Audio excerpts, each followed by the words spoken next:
来关心花莲伫拄则宣布讲，因为灾情真热烈，花莲伫今仔日是停班停课。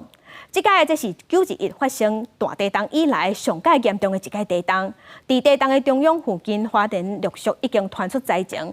除了头拄看到北平街这栋公寓面体大楼规个起去，伫市区旧火车头前，嘛有一栋10层楼的大楼，或者山海关大楼，规个嘛是起去。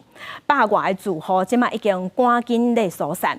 咱来看上新的画面，对画面顶头会当看到，这是伫花莲市区旧火车头前一栋10层楼的大楼，嘛因为即个的地震规个起去。